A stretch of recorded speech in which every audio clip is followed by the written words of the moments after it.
Bismillahirrahmanirrahim. Assalamualaikum warahmatullahi wabarakatuh. Alhamdulillah wassalatu wassalamu ala Rasulillah wa ala alihi wa sahbihi wa man da'a bi da'watihi wa istanna bi sunnatihi ila yaumi liqa'i rabbih wa ba'du. Ini tahun kelima kalau tidak salah saya masuk ke Provinsi Nangro Aceh Darussalam, berkeliling.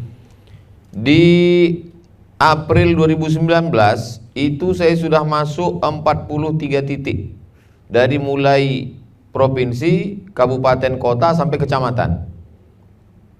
Tapi baru di 2021 inilah ada undangan ke bank konvensional.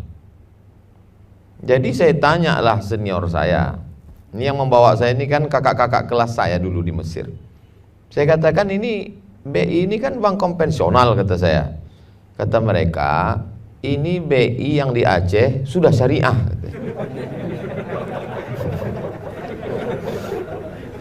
Jadi begitu saya sampai di BI ini, memang saya melihat sesuatu yang luar daripada biasa. Dari mulai di mana-mana yang namanya pegawai bank itu kan kita tahulah bagaimana gayanya. Sampai di sini pakai sarung. Jadi kesan pertama udah memang betul-betul syariah. Kemudian begitu sampai di atas, saya selama beberapa tahun ke Aceh ini, orang Aceh memberi saya souvenir, ada rencong dari batu giok Aceh, ada rencong dari emas, 2 ada di rumah. Itu tak pernah saya bawa, takut hilang. Ada rencong dari Kuningan, ada dari besi putih. Dari mulai yang panjang sekelingking sampai selengan ada. Saya sangka udah besar betul lah rencong punya saya. Sampai ke BI Lok Sumawe, rupanya 4 meter ada di bawah. Begitu saya tengok tadi, mak, belum ada apa-apanya rupanya. Sampai di atas ini pula, apa kata Pak Kepala Kantor Perwakilan BI Lok Sumawe? Itu Ustaz, tas itu kita bisa masuk ke dalam. Banyak sesuatu yang biasa di luar, sampai ke BI ini luar biasa. Begitu juga dengan potongan daging kambingnya, besar-besar. Sampai Pak Danrem pun tak dihabiskan Pak Danrem. Saya waktu makan dekat Pak Danrem, sedangkan tentara aja takut, apalagi saya pikir kan.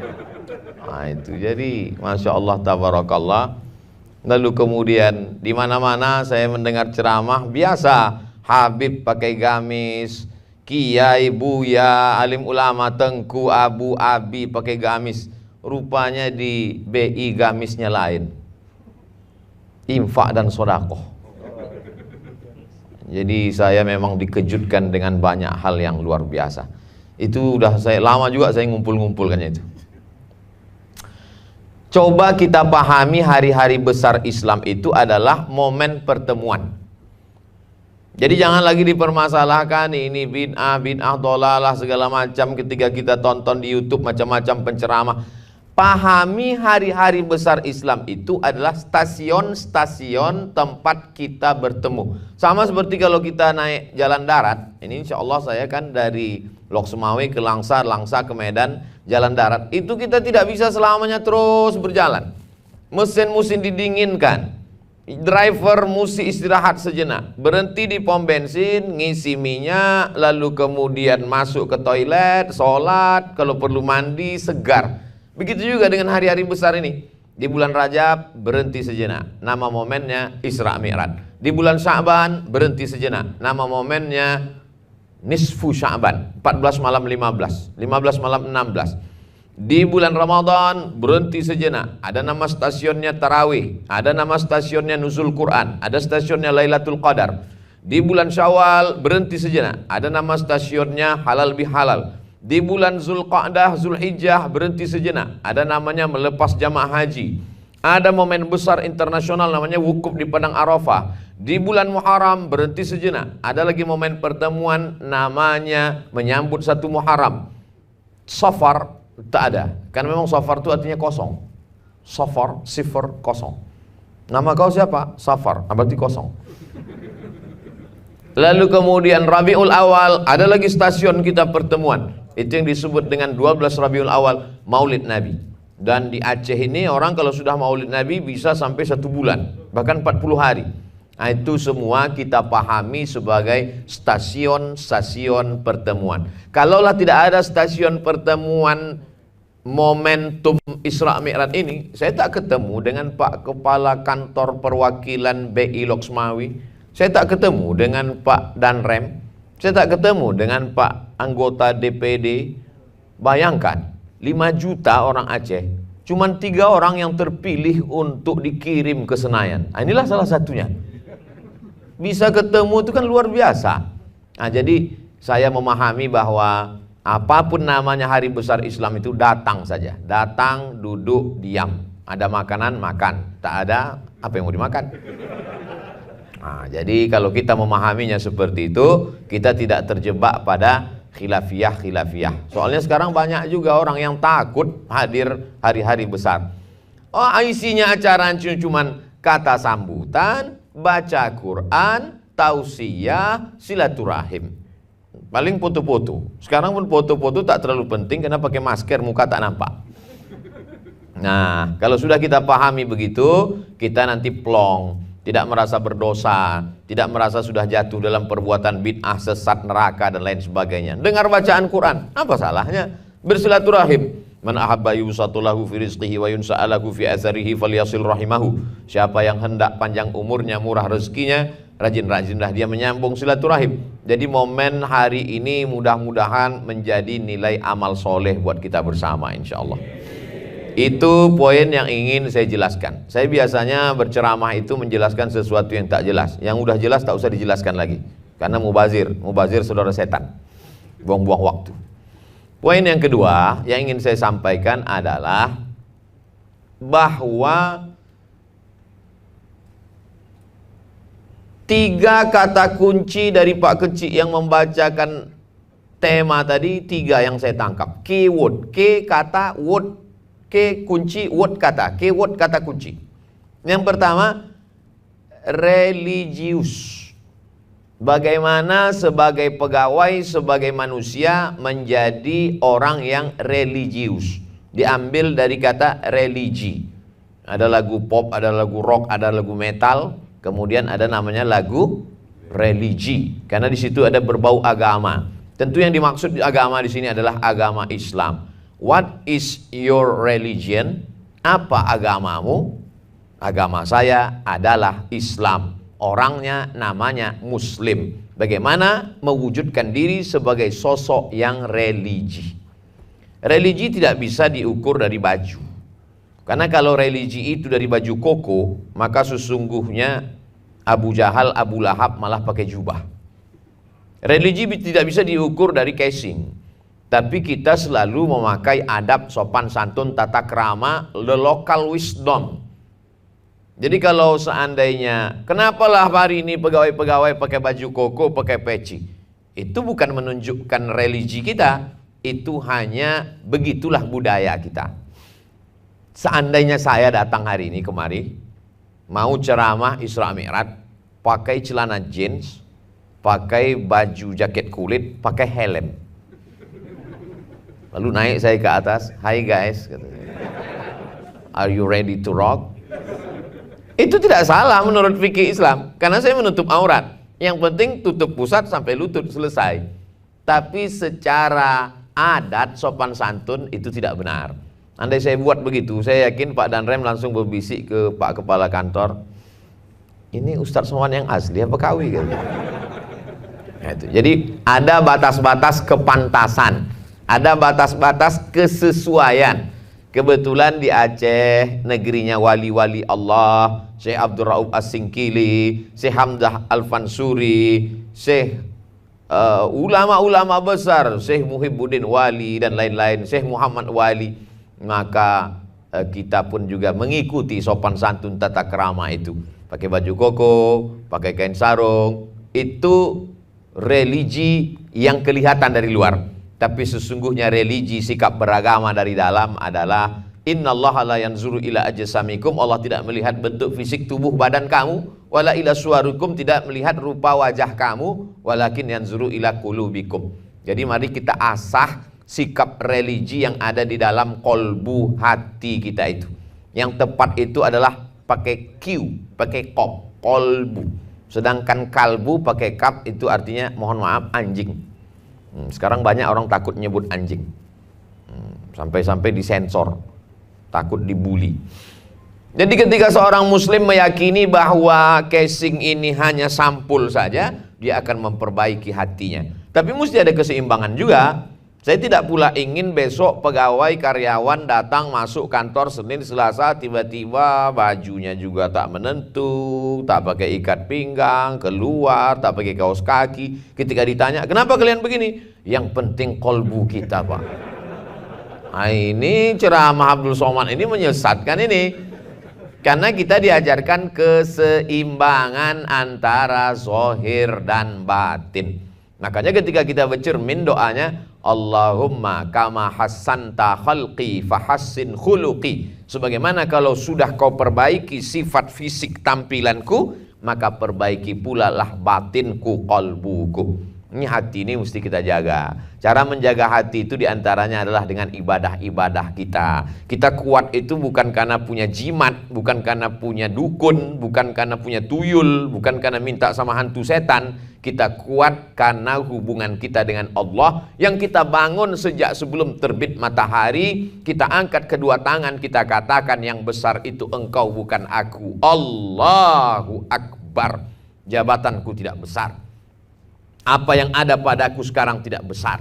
Yang besar hanya engkau. Kita angkat kedua tangan, kita katakan Allahu Akbar. Kita ulang sekali lagi, Allahu Akbar kabira. Kalau aku dipuji-puji, walhamdulillahi katsira. Kalau aku dimuliakan orang, wa subhanallahi bukrata wa asila. Sekarang aku datang menghadap engkau, wajahtu wajhiya. Kepada siapa? Lilladzi fataras samawati wal arda. Sikapku hanifan musliman. Aku tidak meminta kepada yang lain. Wa ma ana minal musyrikin. Segala yang kulakukan ini hanya untuk engkau. Inna solati wa nusuki wa mahyaya wa mamati lillahi rabbil alamin. Adakah sekutu? Adakah partner? Adakah teman selain dia? La syarika lahu wa bidzalika umirtu wa ana minal muslimin. Kuserahkan semuanya kepada Allah. Jadi awal hari kita itu dibangun dengan sikap religius kepada Allah Subhanahu wa ta'ala. Ini yang sekarang banyak dilupakan orang. Berangkat pagi, pulang terlambat, sibuk, mampir, kongko-kongko, ngafe-ngafe, lalu kemudian pulang tengah malam, jam 1, jam 2. Akhirnya bangun pun terlambat, hubungan dengan Allah jauh, hilang percaya diri, pakai sabu, narkoba, mabuk, sakit, gila, sakau, mati. Apalah gunanya hidup ini?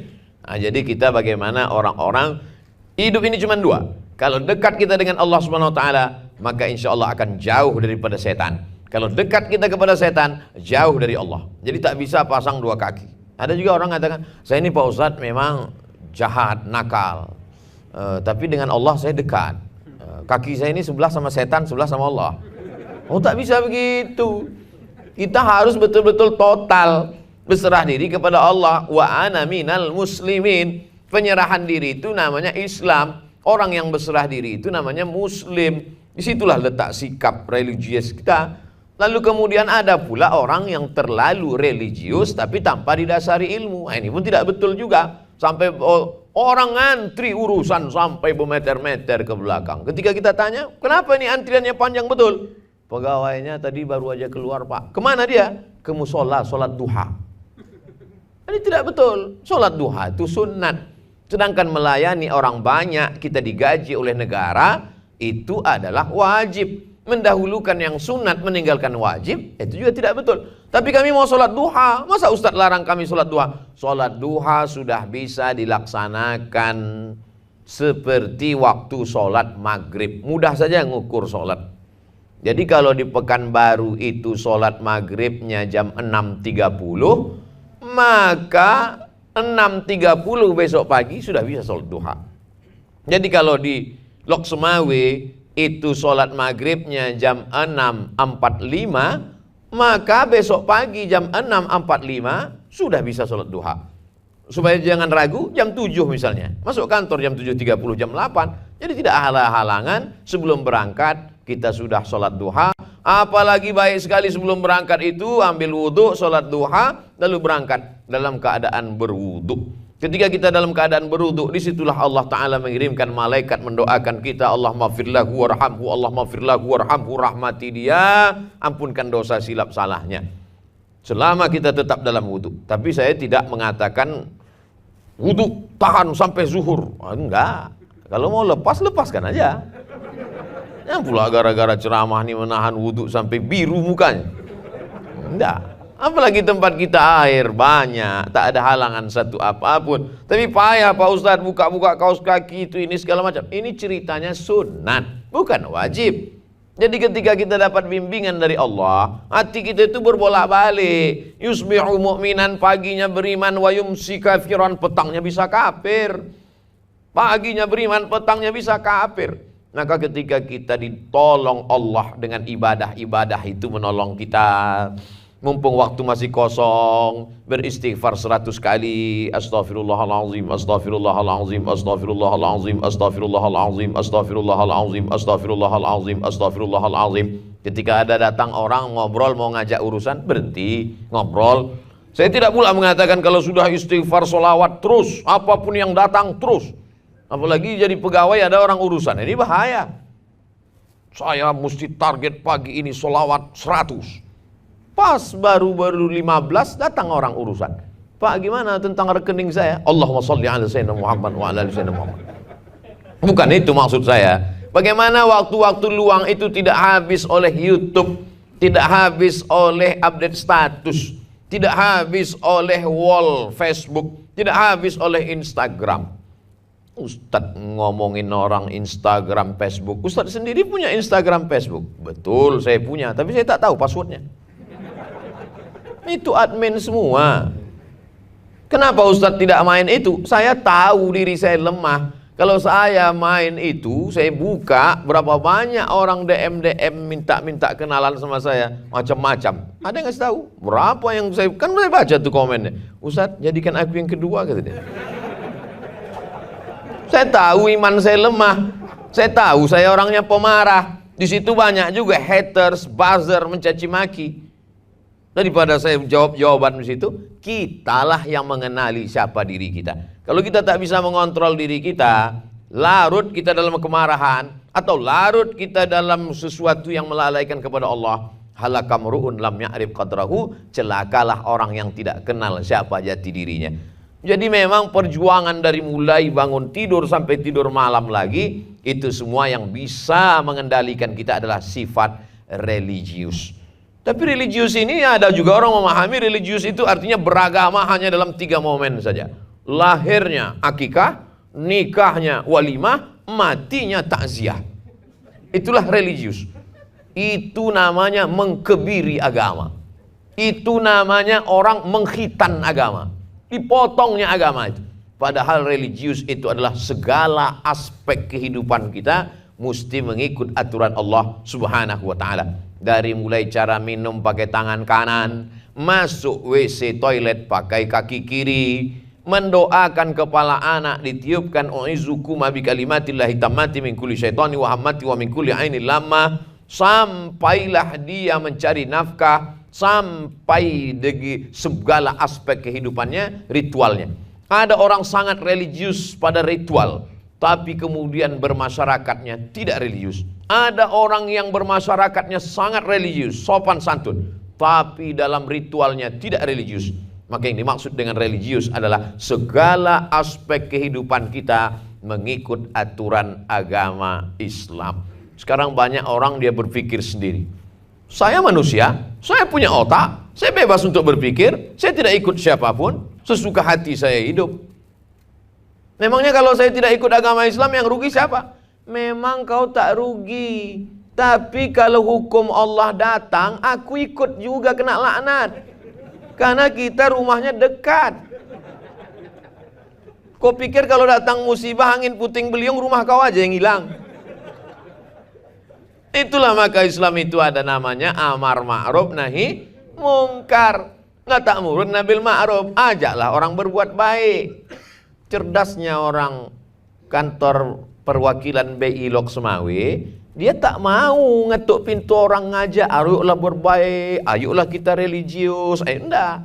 Diundangnya aja Ustaz Somad, disuruhnya bercakap, habis itu direkamnya. Habis itu di-share-nya. Potong video itu pendek-pendek, share, upload. Bagaimana merubah tontonan menjadi tuntunan. Jadi sebagian besar jamaah, sahabat, macam-macam itu kenal Ustadz Somad. Kami udah lama kenal dengan Ustadz. Di rumah kami, istri kami, anak kami, mertua kami, semua menonton Ustadz. Selalu saya ketemu dengan bapak-bapak, saudara-saudara jamaah begitu. Bahkan saya pernah merasa marah dengan Ustadz. Kenapa begitu Pak? Habis paket istri saya Pak Ustadz. Ada kawan saya, dosen, apa kata dia? Dia cerita ke orang lain tuh nyampaikan ke saya. Aku nih Ustadz, doktor kata dia. Waktu itu saya belum doktor lagi. Pulang aku ke rumah, ku buka pintu kamar, ku lihat istriku menonton ceramah si Somad. Kenapalah dia pula ditontonnya? Nah, habis itu saya WA dia, Bang, sering aku di kamar abang ya.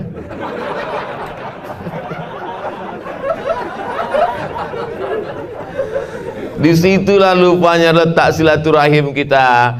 Akhirnya dari mendengar ingin berjumpa, setelah berjumpa terjalin silaturahim. Ketika terjalin silaturahim, ada langkah-langkah yang bisa kita lanjutkan ke depan. Setelah kita kenal lewat YouTube, lalu kemudian kita ingin rindu bertatap muka. Setelah berjumpa ini kemudian, apa selanjutnya? Mau dibawa kemana hubungan kita ini? Alhamdulillah, adinda kami ketua Ikatan Alumni Timur Tengah datang, maka bertemunya karena momen religius. Kenal kau dengan Pak Danrem? Oh kenal. Di mana kau jumpa? Di acara waktu BI Lok Semawe. Acara apa? Isra Mi'raj. Sedap bunyinya kan. Kenal kau dengan si Anu? Kenal. Udah lama kenal. Oh dulu sebelum hijrah. Di mana kau kenal? Sama-sama mabuk kami dulu. Jadi momen-momen religius ini adalah bagaimana menyatukan kita dalam momen kebaikan bersama orang-orang baik di tempat yang baik supaya berlanjut lagi kebaikan itu. Puncaknya adalah istiqomah, mati dalam keadaan husnul. Kita ini tempat kita di dunia ini 3. Yang pertama di rumah, yang kedua tempat kerja, yang ketiga di alam ghaib, medsos. Maka ketiga tempat ini mesti kita harus wujudkan lingkungan yang religius. Di rumah kita, kita mesti mendekat ke surau, langgar, madrasah, musola. Kalau kebetulan tinggal di komplek klaster, di situ ada masjid, musola, mendekat ke pengurus, jamaah, ada pemilihan. Baru pindah Pak Ustadz, belum bisa jadi pengurus. Menjadi pengurus itu bukan ingin prestis, tidak, supaya mendekat hati. Lalu kemudian di tempat kerja begitu juga. Di tempat kerja ada kelompok kajian, maka ikut aktif. Lalu kemudian di medsos begitu juga. Apakah dengan ikut grup-grup WhatsApp itu kita menjadi lebih religius? Kalau dengan ikut grup itu jadi lebih religius, lanjutkan. Tapi kalau ikut grup itu hanya untuk kenal kembali, mengenang masa SMA, ini ikatan SMP, lalu kemudian jadi CLBK, usah, berhentilah. Akhirnya itu hanya akan merusak hubungan kita kepada sesama manusia, hubungan keluarga, dan hubungan kepada Allah Subhanahu wa ta'ala. Hari ini kita tidak dikontrol oleh siapapun. Dulu televisi itu diawasi oleh komisi penyiaran. Sekarang TV lebih banyak daripada televisi dan tidak bisa dikontrol oleh komisi penyiaran. TV apa yang Ustaz maksud? TV YouTube. YouTube itu satu orang dulu kalau mau buat TV perlu sampai 100 miliar baru bisa buat TV. Sekarang satu orang bisa buat satu channel TV. Ustaz Abdul Somad tak ada duitnya, tapi ada channel TV-nya di YouTube. Ustaz Abdul Somad Official, jangan lupa subscribe, like, and share. Di situ masuk iklannya. Jadi kalau mau subscribe, kira-kira apa manfaat yang bisa kita ambil? Sekarang cobalah perhatikan. Ada orang hobi mabuk, dibuatnya channel TV mabuk. Dari awal sampai akhir dia cerita mabuk aja. Ada orang hobi berzina, dibuatnya channel zina. Dari awal sampai akhir dia bercerita bagaimana dia berzina pertama kali, ditanyanya orang macam mana kau berzina, bagaimana. Itu aja cerita. Dan ada segmennya, ada penontonnya. Dunia ini sudah mau kiamat. Jadi kalau tidak kita mengasah sifat sikap religius kita di 3 lingkungan, tempat tinggal di rumah, tempat bekerja, di medsos, maka kita akan hanyut. Beruntung punya atasan yang masih memperdulikan sikap religius. Apa kata Abdurrahman Ibnu Khaldun? Ar-ra'iyah ala dini mulukihim. Atasan sangat berpengaruh kepada bawahan, dan karyawan, pegawai itu mengikut sikap beragama atasannya. Kalau atasannya hobi ceramah, insya Allah akan banyak tausiah, mendekat kepada LC alumni Timur Tengah, para ustadz, para tengku, para abi, dayah, alim ulama. Tapi kalau tidak ada hobi sedikit pun pada kajian, maka sampai ke bawah. Bahkan orang-orang yang mengaji itu pun merasa terintimidasi, menjadi kaum minoritas dan lain sebagainya. Makanya di antara doa yang diajarkan Nabi, berikanlah kami pemimpin yang soleh, supaya kesolehannya menjalar, melebar, menular kepada kita. Kita berharap apa yang kita rasakan hari ini termasuk dari kesolehan pemimpin kita, mudah-mudahan istiqomah insya Allah. Itu poin yang pertama, religius. Yang kedua, profesional.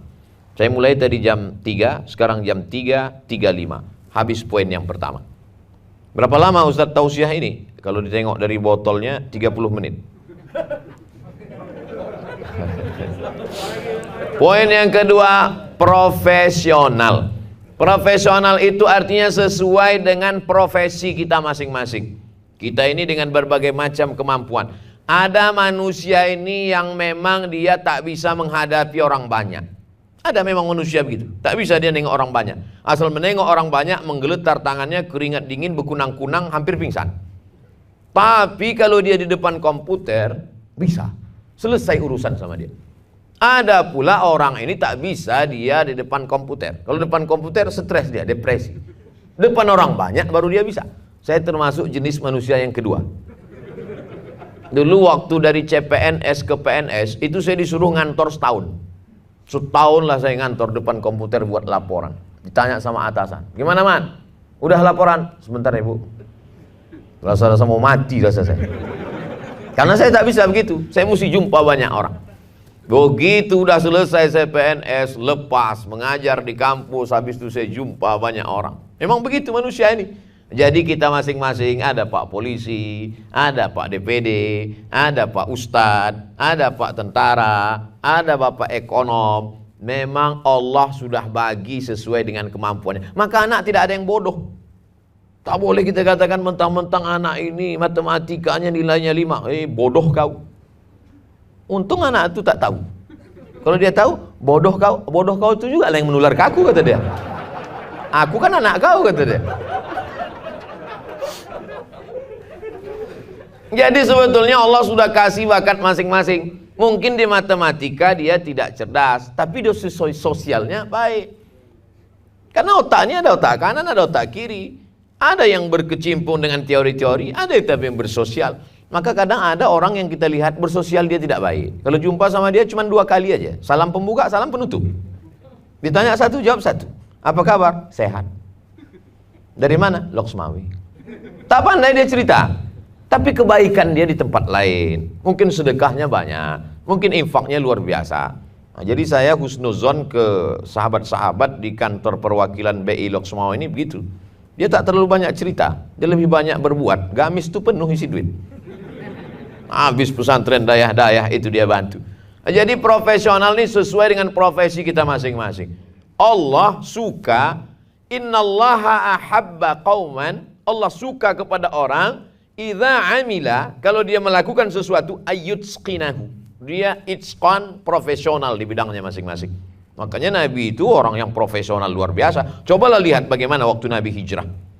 Lengkap semuanya, detail. Siapa yang tidur di tempat tidur dia menggantikan dia, Sayyidina Ali. Siapa yang menemani dia dari rumah ke bukit tempat berlindung gua Jabal Sur, Sayyidina Abu Bakar. Berapa lama di atas? 3 malam. Malam Jumat, malam Sabtu, malam Ahad. Nanti bertolak dari Jabal Sur ke Madinah, berangkatnya pagi, siang, apa malam? Malam. Lalu kemudian itu yang dilewati jalan normal biasa atau jalan khusus? Jalan khusus. Siapa gaetnya? Namanya Abdullah bin Uraiqid. Lalu selama di atas itu berita siapa yang membawa? Abdullah anak Abu Bakar. Selama di atas makanan siapa yang membawa? Itulah dia perempuan namanya Asma binti Abi Bakar. Selama di atas itu ada di bawah yang mengawasi, menginteli, mengawasi jangan sampai ada musuh-musuh melihat. Siapa yang mengawasi di bawah? Amir bin Fuhairah. Detail. Maka Nabi SAW itu kalau melakukan sesuatu profesional, tidak boleh asal-asalan. Sekarang banyak orang, dia tidak profesional, terjadi kesalahan, kekeliruan, dia limpahkan kepada Allah. Kenapa laporan ini bisa begini? Udahlah Pak, kita tawakal aja kepada Allah. Apa hubungan tawakal sama salah laporan? Tawakal itu amal hati, sedangkan laporan itu amal badan. Yang mengetik tangan, yang berpikir otak, mata mesti tajam, telinga mendengar. Ketika terjadi kesalahan, kenapa kau salahkan tawakal? Dua salahmu. Yang pertama, kau tak profesional. Yang kedua, kau legitimasi kesalahanmu dengan membawa-bawa agama. Untung Allah masih sayang. Sebetulnya malaikat udah lama mau mencabut nyawamu. Kata malaikat, ku sentapkan aja nih kata malaikat. Kata Allah, jangan dulu. Mungkin besok berubah dia setelah acara tablik akbar nih, berubah dia kata Allah Ta'ala. Kalau tak berubah ya Allah, aku lenyapkanlah dia kata Allah. Jadi profesional ini memang dari dulu. Jangan sangka para ulama-ulama tasawuf yang katanya tidak mementingkan dunia itu tidak profesional. Ada seorang ulama namanya Imam Junaid al-Baghdadi. Dia tidak peduli dengan dunia ini, kerjanya hanya ibadah, tapi dia tetap buka toko di pasar. Ada tokonya satu. Pagi, pergi dia ke toko, dia buka tokonya. Dia profesional, dia punya profesi, dia pedagang. Dia buka tokonya, kalau ada orang mau beli, dia layani. Tak ada orang beli, dia bentang sajadah, dia sholat sunat. Ada orang beli, dia layani. Tak ada orang beli, dia sholat sunat. Dia hitung, 400 rakaat, selesai sholat, dia pun pulang ke rumah. Supaya apa? Supaya nanti kalau mati ditanya Allah, ketika kau hidup, apa profesimu? Apakah kau profesional? Apakah engkau mencari rezeki dengan karunia-Ku, kata Allah, maka dia bisa menjawab, aku punya profesi dan profesiku itu aku geluti, aku jalani dengan sikap profesionalisme kerja. Betapa susahnya orang untuk menjadi pegawai. Kadang orang kalau sudah jadi pegawai dia tidak menghargai itu karena dia udah dapat.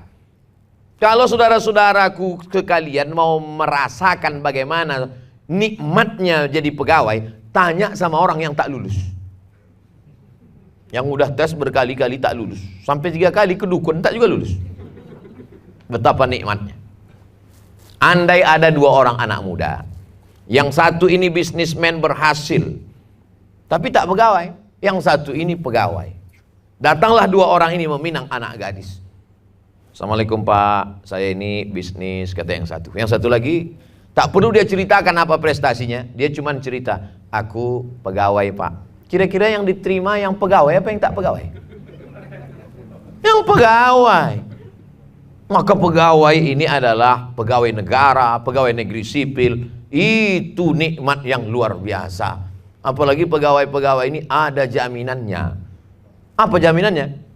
Dalam hadis kan kita diajarkan, orang kalau mati itu putus 3. Putus semuanya kecuali 3. Yang mengalir tetap anak soleh, ilmu yang bermanfaat, lalu kemudian sodakoh. Tapi pegawai ada satu lagi yang mengalir, pensiun. Sudah mati pun engkau, duit kau tetap jalan. Itu maka perempuan-perempuan itu mencari pegawai. Dia ingin sesuatu yang tetap mengalir. Adinda, kenapalah kau mau sama abang? Abang kan tak ganteng macam mantan kau yang dulu. Apa kata dia? Cinta, kalau sudah cinta hati tak bisa memilih bang. Itu di mulut dia. Di hati dia tahu dia pensiun kau jalan. Saya berani bicara gini ini karena tak nampak wajah ibu-ibu itu. Dia di bawah kan. Mohon maaf ya Bu ya. Di tempat lain, di Loksmau ini enggak. Begitu membasuh hatimu yang luka. Itu suatu nikmat besar bapak-bapak, saudara-saudaraku sekalian. Maka syukuri nikmat itu dengan apa? mensyukuri dengan mulut, banyak beristighfar, bertasbih, berselawat. Mensyukuri dengan amal profesional. Menjadi pegawai, kalau dia pegawai provinsi, maka dia jujur amanah. Satu provinsi mendapat rahmat dengan kejujurannya dan mengalir pahala untuk dia 5 juta orang. Provinsi Nangro, Aceh, Darussalam, maka mengalir keberuntungan untuk dia. Tapi kalau dia berkhianat, kalau dia curang, maka di akhirat ingat 5 juta orang juga menuntutmu di hadapan Allah. Puasamu habis, puasa sunatmu melayang, sholat duhamu hilang, sedekahmu terbang. Kenapa? Diambil oleh 5 juta orang. Tapi jangan gara-gara ini pula keluar semua jadi pegawai. Sudah pegawai, syukuri, nikmati, dan profesional dalam bekerja. Siapakah di antara kita ini nanti yang masuk surga? Apakah karena amalnya? La yudkhilal jannata ahadukum amalu. Kamu tidak masuk surga karena amalmu, kata Nabi. Jadi kami masuk surga bukan karena amal kami, bukan. Lalu kenapa? Karena rahmat Allah Subhanahu wa taala. Jadi kalau kita sebagai pegawai bekerja profesional, lalu kemudian kita meringankan kesulitan orang, memudahkan urusan orang, lembut hati orang. Masih ingat hadis tentang seorang perempuan wanita tunasusila, prostitusi, mohon maaf, memberikan air minum kepada seekor anjing. Anjing dikasihnya minum, lalu kemudian Allah ampunkan dosanya. Kenapa? Ada kasih sayang. Bersikaplah sebagai pelayan, bukan orang yang minta dilayani. Bersikaplah sebagai seorang pelayan masyarakat, karena ini nikmat, bukan orang yang ingin dilayani masyarakat. Kalau begitu profesionalisme kerja kita, maka insya Allah orang senang, negara pun senang, malaikat pun senang, Allah pun senang. Kalau Allah sudah senang kepada kita, maka dia berikan apa yang dia mau, seperti Nabi Muhammad SAW, wala saufa yu'tika rabbuka fatarda.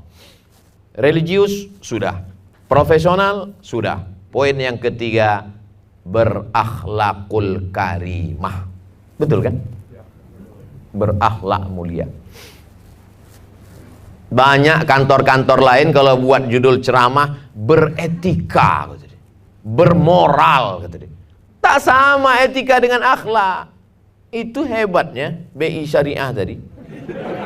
Dia nggak mau pakai etika, dia tidak mau pakai istilah moral. Yang dia pakai bahasa aslinya dari Nabi adalah berakhlak. Apa memangnya beda etika dengan akhlak? Etika dibuat sekelompok orang untuk suatu tempat tertentu. Itu etika. Ada etika jurnalistik, ada etika kepolisian, ada etika tentara, ada etika pegawai, ada etika anggota legislatif. Dibuat sekelompok komunitas tertentu untuk waktu tertentu, untuk batas limit komunitas masyarakat tertentu. Contoh, saya naik pesawat dari Jakarta ke Medan, dari Medan ke Lok Sumawi. Itu saya bertemu dengan orang-orang yang punya etika di pesawat itu. Etikanya apa? Yaitu etika pramugari, pramugara itu punya etika. Begitu saya sampai di atas, dia tanya, "Bapak nomor kursinya berapa?" Tanya. Padahal jelas kita tutup muka, menyamar supaya tak tahu Ustadz, tetap juga ditanyanya. Setelah kita duduk, "Tolong seat beltnya Pak." Lalu kemudian setelah lama ditanyanya, "Bapak mau minum apa?" "Mau minum teh. Teh panas apa teh dingin?" "Teh panas." "Teh poci, teh gelas apa teh daun apa teh ini?" "Pakai gula apa tidak Pak?" "Pakai gula." "Gulanya gula yang ini banyak kali cerita, kok kasih aja lah minum itu." Bagaimana dia melayani servis passenger, penumpang itu dengan luar biasa. Tapi terbatas hanya di pesawat itu saja. Begitu turun di airport, hidungnya pun tak menyaut. Tak kenal dia lagi. Itulah etika. Sedangkan akhlak tidak demikian. Akhlak itu adalah aturan yang dibuat Allah Subhanahu wa taala, diajarkan unlimited dari mulai kita lahir, merangkak, berjalan, remaja, akil baligh, dewasa, tua, mati. Tetap bahkan sesudah mati sekalipun ada akhlak. Andai Abdul Somad mati, saya yakin dan percaya semua orang di kantor perwakilan BI Lok Sumawi ini begitu mendengar Abdul Somad mati, mereka akan mengirimkan untuk almarhum Abdul Somad di Pekanbaru Al-Fatihah. Kenapa? Karena mereka berakhlak. Mereka tidak hanya mengenang ketika hidup sampai mati. Makanya jangan jebak diri kita pada etika-etika, pada komunitas tertentu, pada batas tertentu, dengan cara tertentu. Tapi yang kita bahas adalah bagaimana berakhlak seperti Nabi Muhammad sallallahu alaihi wasallam. Suatu ketika Nabi pun berjalan, sampai di tengah gurun pasir, tak ada makanan. Satu sahabat mengatakan, kami yang berburu ya Rasulullah. Yang satu lagi mengatakan, kami yang mencari binatangnya ya Rasulullah. Satu lagi mengatakan, kami yang menyembelihnya Rasulullah. Satu lagi mengatakan, kami yang mencuci dan memasaknya ya Rasulullah. Lalu apa kata Rasulullah? Aku yang akan mencari kayu bakarnya.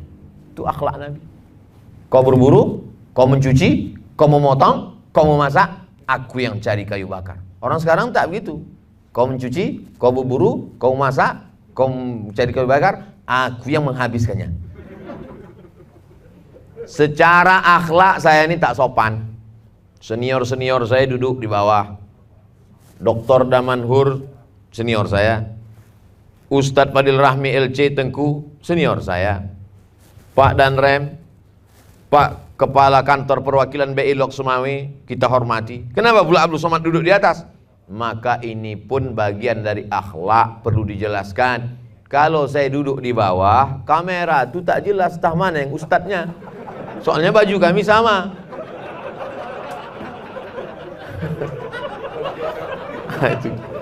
Nah itu tuh maka dikasih kursi. Saya tadi udah ngomong sama Pak Kepala, Pak, ini saya duduk di atas. Silakan Ustaz Abdul Somad. Itu memang, ini perlu dijelaskan. Jangan nanti supaya di komen orang di YouTube, alah cerita akhlak, kau aja tak berakhlak, kata dia. Orang duduk di bawah, kau di atas, kata dia. Nah ini disediakan memang begitu. Dulu akhlak ini siapa yang menanamkannya? Orang tua. Orang tua menanamkan akhlak. Pernahlah tamu datang ke rumah. Datanglah tamu ke rumah, di ruang tamu, saya duduk di atas. Duduk saya di atas nyantai. Masih kecil lagi, belum sekolah, tapi saya ingat. Lalu kemudian kata emak saya, dia tak bercakap, matanya aja gini. Saya tak paham. Saya nyantai aja dia. Begitu tamu tuh balik, diputarnya lah volume. Sampai sekarang ingat. Berkesan masuk ke kepala bahwa tak boleh duduk di atas kalau ada orang tua di bawah. Maka setiap saya ceramah asal duduk di atas, tong dalam hati saya. Ingat saya almarhumah. Begitu orang tua dulu menanamkan. Orang-orang tua dulu mendidik itu bisa langsung, kenapa? Belum ada Facebook. Belum ada WhatsApp. Orang tua sekarang tak sempat untuk mengasih tahu anaknya, itu asik di WhatsApp. Datang kadang anak itu membawa rapor, mau ngasih tahu, ma ini tadi nilainya bagus. Iya bagus, pergi ke sana. Ini bagus, 2 kali 3 kali difotonya pula anak itu. Ada anak mau laporan gitu. Ini sekarang dunia ini makin kacau balau. Kalau tidak kita tanamkan akhlak ini dari sejak dini. Dulu kami malam kalau pulang ke rumah bawa mainan, mobil-mobilan, main-mainan di jalan, ditanya, ini kan tak ada kubelikan. Dapat kau dari mana? Dari jalan, mak. Balikkan ke jalan malam ini juga. Nanti kalau kau mati, mainan ini kau balikkan kepada yang punya di akhirat. Begitu kita diajarkan dulu waktu kecil. Maka sebelum masuk TK, sebelum SD, sebelum SMP, sebelum S1, S2, S3, sebelum pembekalan, Al-Madrasatul Ula, pendidikan yang pertama adalah orang tua. Bapak-bapak sibuk mencari nafkah, pergi pagi, pulang petang, peras keringat, banting tulang, tunggang langgang, lintang pukang. Tapi ibu, nah ini yang luar biasa, ibu, alhamdulillah hari ini ibu-ibu juga menyaksikan, walaupun wajahnya tak nampak, ibu anggap ajalah sedang menonton YouTube di bawah. Habis waktu 1 jam kurang 10 menit, sisa waktu kita bahas beberapa pertanyaan berikut ini.